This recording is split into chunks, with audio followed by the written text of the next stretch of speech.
All right, Charlie, it's just you and me here talking about the game film. I'm just going to go through a couple plays, uh, like each run play. So right now we're doing power, and we'll watch a couple of them, just making sure we're doing right technique, blocking the right way, stuff like that. So this first one here, we're running power to the left. So your rule is gap on to backer. So you got a guy in your gap, so you're blocking back. Get your head on the play side number. Try to throw this guy over into your gap. Keep your leverage. Don't lose leverage. Okay. Um, I see yourself trying to work back over here to get on that side. Just make sure you try to maintain that leverage as best you can. Okay. And we're doing a decent job doing that, trying to wheel yourself back over there. Just try to keep your head. It's always where your head is placed. Okay, your head will decide if you get there or not. So try to get your head back over to that play side number, and to try to keep that leverage. Okay, but that's a decent job there. Okay, next one, we run power to the left again, so it's the same thing. Gap, you got a guy in your gap, you're blocking down. Okay, get your head on the play side number. 1, 2. Your steps are right. Your second step's too big. 1, 2. When you make contact, your second step is not in the ground yet. Okay, it's got to be two short, choppy steps. 1, 2. If you watch Ife's feet, watch him. Boom, boom. He gets two steps in the ground and then he's rolling his hips. Okay, he goes 1, 2, and roll. Look how his second step, 1, 2, is already in the ground and your second step is just getting in the air. Okay, you got to have short, fast steps as you're going to block this guy, so you can get better contact. Okay, but still, the play's still going, so still block your guy. Don't be a spectator in any of these plays. Stay on your guy until that whistle blows.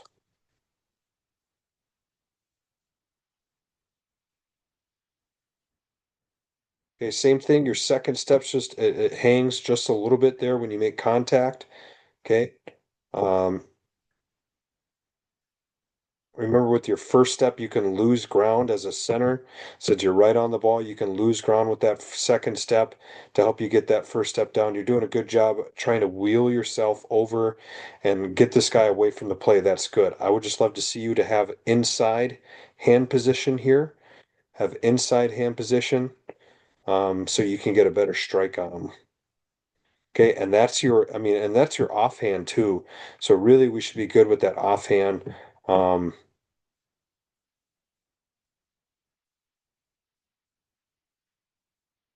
unless you're trying to use that hand to really try to throw that guy into your gap, I could see that as well. Um, Trying to throw that guy over into your gap. But also, if you can see your play side hand ends up on his bicep here. Okay, your other hand is right there.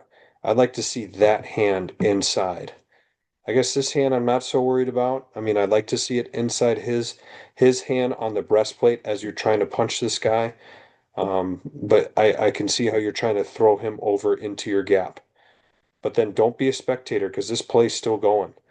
Stay on your guy and run your feet. You never know what's going to happen. Okay, next play. All right, this is different here. All right, what are we going to do? Okay, we're running power to the left. You got a two technique. Should be blocking down here. I don't know if we make a cat call, but when in doubt, yep, block down. That's excellent. Keep your leverage though. Don't stop your feet. Okay? You step down, great. That's great. Now keep your feet moving. You see how your feet just get stuck in the mud and then you lose your leverage. You can't lose your leverage. You got to move your feet to get back in front of them. Okay? Because now we're just a spectator. And see what's happening? Okay, the play is still going on. We got to make sure we're still blocking our guy and don't become a spectator because you never know what's going to happen with that ball. Okay? We can't stop blocking our guy. We have to stay on him. Okay, counters more or less the same for you, but you might get a different look because we're running it to the weak side now instead of the strong side. Okay? So now we're running counter to the right here. I can't, it's hard for me to tell what you have.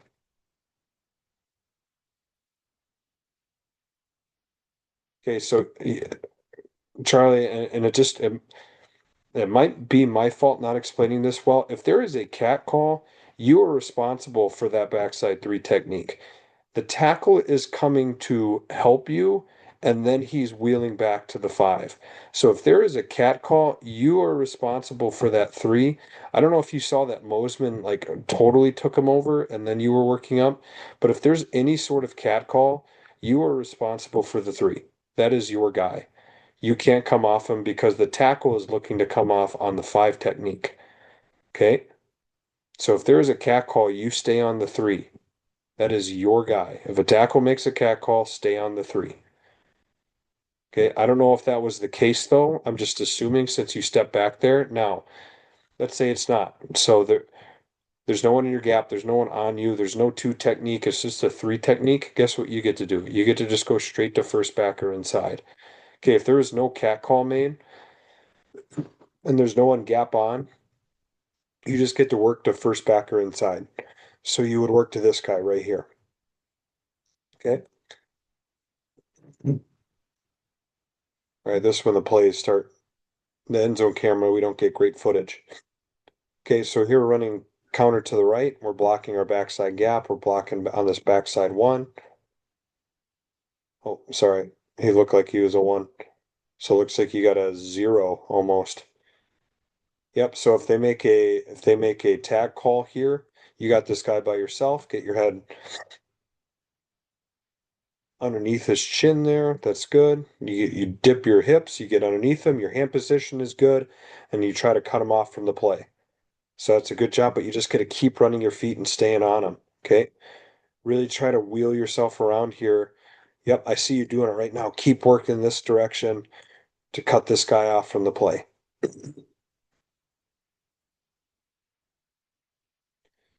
Okay. Kick.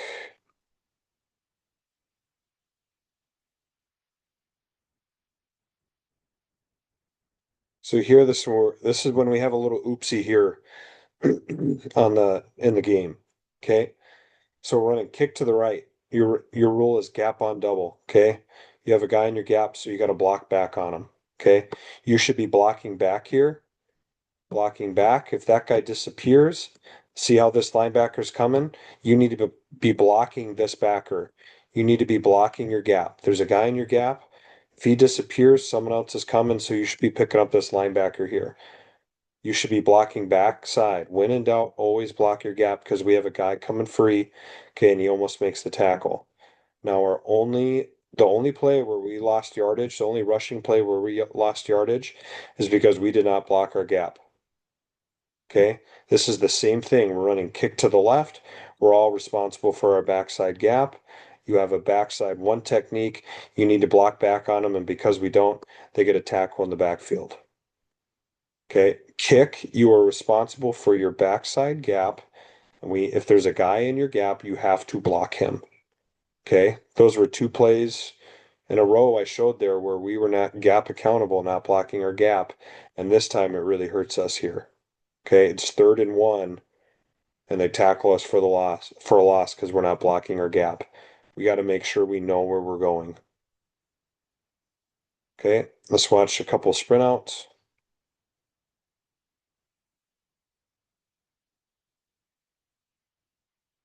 Okay, it looks like they're two threes, maybe. Yeah, they're two threes. So step to your play side gap and turn back for this backside three technique to be hustling down the line. So right now I should be turning back here, okay, because we're sprinting out this direction. Turn back, and you should be right here helping out with that backside three technique. Okay, so New Prague was taught well. They were coached well to run over the top of sprint out. So they were taught to go this way instead of chasing, which is how you should be coached. Okay, but watching here, it looks like you have a play side one technique. So try to reach him. Okay, try to reach with that play side arm.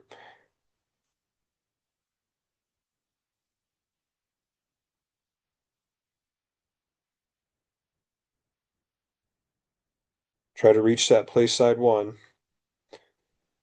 Then if he beats you, then you turn back. Okay, so we should be reaching. Okay, if he works over top of the guard, then you can work back.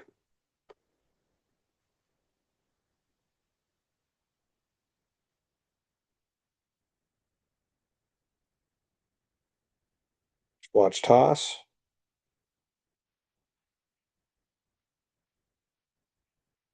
Okay, once again, this play starts. So you have a guy in your play side one, or in your play side gap here on toss. We're reaching this guy. Ife is wrong here. You're doing it exactly the right way. You're reaching your gap. You're cutting him off from the play. That's exactly right. What you should be doing. Ife should be working up to the linebacker. Okay. Ife should be working up, not working back. And I talked to him about that. Tommy should be working here to this guy. Okay. You're doing it right here. So good job. You're working yourself in between him and the play.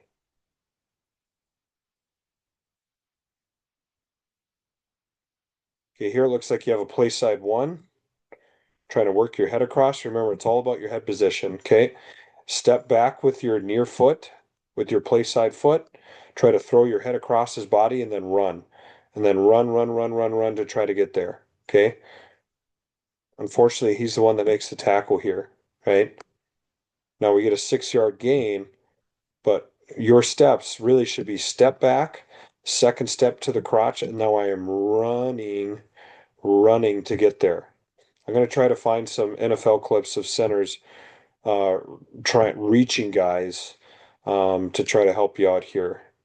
Um, but we should be running. We should be turning and running to try to enclose this guy on this play. Okay, because we don't get it done here. Now we can cut this guy next time if we need to slow him down. Um, yeah, but we don't get it done there. Okay, one thing I did want to, I noticed and I appreciate here. Looks like this guy's a play side one, and you should be reaching him. It's kind of hard to tell. Nope, he's a three, so you're doing it right. You're running here. Okay, you kind of run into him, which happens. But I love your effort here, Charlie. Your effort running here and trying to pick someone up. I love that you are sprinting to go find somebody else. That right there is excellent effort, trying to get in front of somebody. I really appreciate your effort getting out here. Okay, that's really, really good.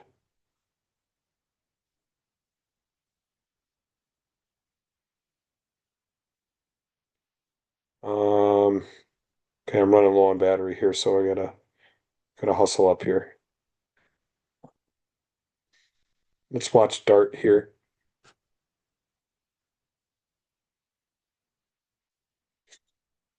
Okay, your roll is backside on play side, so we block back on this one technique on Dart here. Okay, keeping them away from the play. Just try to run your feet. You're too high. Okay, I want to see your head underneath his. Okay, and keeping it down your level here. Okay, I want to see you get underneath him on that play side number, and I want to see you run your feet. Okay, I want to see you get more physical instead of just sitting in there and holding on for dear life. I want to see you be the hammer and get underneath this guy and you be the one trying to move him and drive him away from the play, trying to make the hole bigger instead of just standing and holding in there. Okay, I want to see you be the aggressor more into the guy.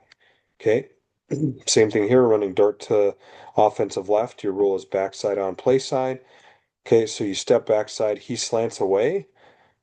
Um, and I think this is pretty savvy of you here. I don't know if you guys made a cage call.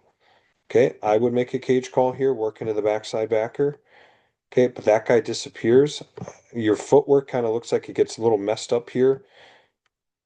It should be one step back. Okay, or if it's a cage, you should really just be shuffling and punching this hip and knocking him over to Tommy. Okay, if it's a cage, you're the drive block. He's the base trying to take him over. So you should be shuffling down square here if that's what you guys decided to call. Okay. And then you would be working up to this backer. But I don't know if you saw this guy go this way and this guy trying to cross your face, and so you're trying to take him over here. I don't know exactly what happened or if you just lost your footing. But on this play, if I were you, I would make a cage call. I'd punch this hip, shuffle down, and then try to work up to 15. Because does 15 make the tackle? He does not, but no one blocked him. Okay. That's the guy that we would try to get up to, is 15 there. Okay. I think that's all my battery has time for. Let me try to actually, let's watch some pass protection here. Let's just see what happens. Okay, looks like we got two threes. Okay, you're just the base of the cup. Like I said, I would like you to make a Larry call. If you have no one to block, make a Larry call. Okay, and work that direction. Okay, and you could just have your eyes on the linebacker, but work to the blind side. Okay, here it looks like we have a one technique. We make a Larry Larry. You're doubling with the guard here.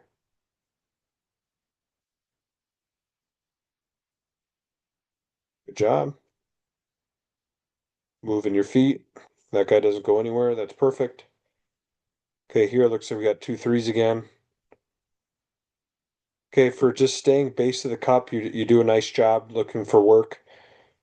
Okay, that's good. Trying to stay the base of the cup.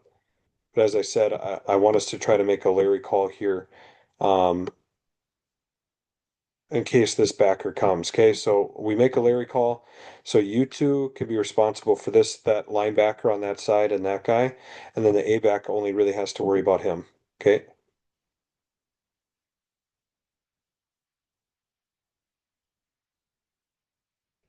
all right. That'll be it.